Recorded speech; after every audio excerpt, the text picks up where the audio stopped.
Howdy peeps, Colin here. I just thought I'd do a really quick video with some tips and tricks on soldering for guitar input jacks. My buddy Dan just lent me this guy. You've seen it maybe on one or two videos before. This is his Charvel San Dimas Pro Mod in tortoiseshell pink, and he's having a bit of an issue that I'm sure that many of you have had before, where you plug in to your input jack on the bottom and you got no sound. On the inside of the input jack here, if you've got this little nut, here, and as you're putting your input jack in and out, sometimes it will loosen. And if you try to hand tighten it without having anything to stop the actual input jack itself from spinning around in the dust, while you're trying to tighten this, what'll happen is over time, inside the wires will twist and twist and twist to the point where the solder joints break. And then all of a sudden, you don't have a connection. I'm going to show you guys how to pop this guy open and have a look and see what's going on inside.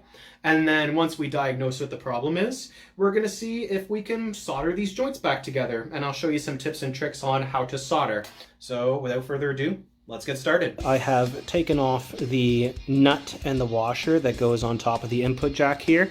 And then I also removed the two Phillips head screws that are on this back plate here, so I can just pull the entire assembly out on camera and show you guys kind of what we're looking for here. And yet already I can see, I'll see if I can get a zoomed in action here. But if we go in here, you can see that our ground pin has come completely undone from this little wire here. And that's a pretty simple fix. I will show you guys how to fix that right here and now. We're going to be taking this white lead here that has come off, and we're going to be resoldering it to this little joint right here. You can see that there's still a bit of solder left over. I'm going to have to heat all of that up and clean it off and make sure that this plate is bare before I can put on a new connection. But what I need to do before I do that is I'm just going to put this to the side, and you can see here on the actual wire itself, let me get my hand out of the way, you can see that there isn't a lot of exposed wire here. We need at least a little bit of bare wire in order to make connection with our metal piece here. So what I'm going to need to do first is I'm going to need to kind of crimp this a little bit and take off a little bit of the plastic shell so that we can get some exposed wire. I'm going to take my crimping tool here, and I like to use one of the smaller settings, typically farther down here at like either 18 or 20 to 22 gauge. This looks to be 22 gauge wire, so let me see if I can crimp it like with that. So now I have my wire cut and crimped, and I've got a little bit of bare wire exposed here. That should be about all we need. Usually don't need any more than like an inch or a half an inch. So what we're going to be doing is we're going to be taking, like I said, this wire, and we're going to be putting it on this little plate. But first, I need to get rid of some of this solder. So let me get set up to do that. I could honestly just use this old solder in order to make a new solder joint and connect, but I prefer to use clean new solder when I do stuff like this, so I'm going to remove all of this first. And the way that you do that is just by getting your soldering iron piping hot, making sure that the tip is very clean before you go to do this. I've got my soldering station and I've got a nice wet sponge over here, and I'm just going to take my time running my soldering iron back and forth. We'll just have a boo here. There we go. May not focus perfectly, but that looks pretty good to me. A nice clean seal. Actually, there's a little bit still left here, so I'll just keep going and get rid of all of that, because I want to make sure that the tip is really clean before I go to do this kind of work. Focus. Your focus needs more focus. That's probably good. One more pass for good measure.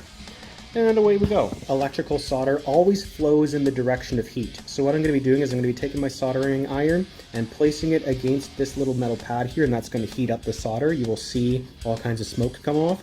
And then I'm just going to be taking it and dragging it onto this piece of paper towel, which will then absorb all of the solder that we are trying to remove.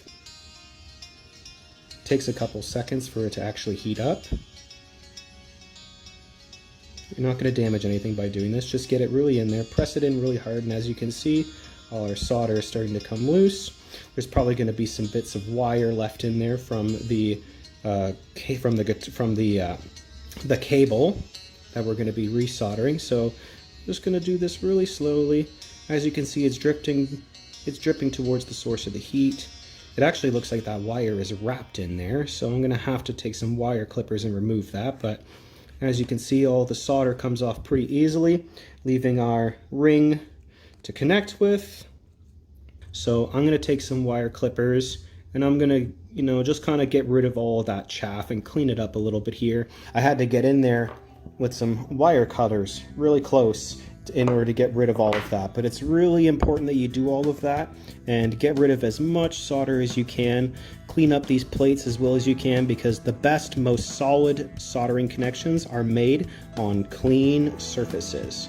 Be careful when you're doing this with bare hands like I am too, because when you touch any metal piece here, the rest of the assembly is going to get hot. This is not a race. Just take your time with it.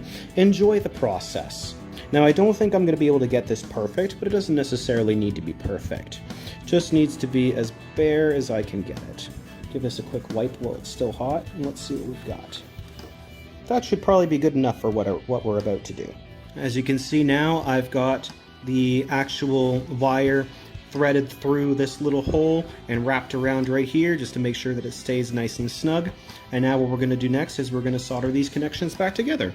When it comes to soldering, you are not heating up the solder itself. I've got my electrical solder right here, and we're actually going to be, I'm going to show you how this works. We're going to be putting our soldering iron right on this plate and getting the plate nice and hot. And then we are going to touch the solder to it, and we're actually going to be leading with our solder hand and not with the iron hand, and I'll show you what that looks like in just a moment. You need to make sure, as always, that your solder tip, or your iron tip I should say, is really, really clean first. There we go, that's better. So then what we need to do next is we need to do what's called tinning off. And what you do to tin off is you want to apply a little bit of solder to the actual iron tip itself first before you go and put it on any surface, okay? So I'm just going to take the end of my solder and I'm just going to touch it like that. You'll see it kind of collect on the tip like that. You don't need a whole bunch, just enough to cover the tip on both sides. I'm going to touch the iron right here. Make sure it gets nice and hot. Take my solder, just place it right in there. You see it kind of melt. That's good. And then I just kind of move that solder around using the iron on here. And then I need to take the solder off. I need to take the iron off in order for it to cool. Do not blow on your solder joints. That ruins them. Just let it dry on its own. It looks pretty good from the front. Let's see if we can pull this out and look at the back. It looks like the hole has completely closed off. And this connection doesn't look like it's going anywhere. Looks pretty solid. This little washer goes on first. The base plate goes next. And then I will put on this little washer, comme ça. And then I will put on this little nut, comme ça. You want to make sure that you're holding the actual jack in the back here, because you don't want it to spin as you're putting this nut back on, because if you do, you're going to have that exact same problem. All the work that you just did is going to be undone very quickly. So what I do with these is I usually hand tighten the nut first. You want to try and get it as tight as you can with your fingers while you're still holding this housing back here. After I have hand tightened this nut as far as it will go, I just get my curved pliers in here, and I will just do a couple of turns like this until I feel like it's nice and snug, excuse me. You don't need to over tighten it. You don't need to like crush it or anything like that. You just want to make sure that once you have it, the tightness that you want, that it's not really going to go anywhere. 2 Phillips screws go back in here.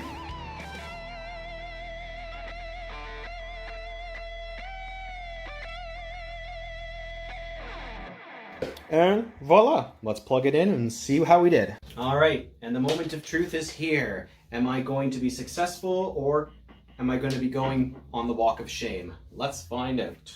Plug you in, plug it in, plug it in. And it's not in tune, but we have sound. Thanks for tuning in, everybody.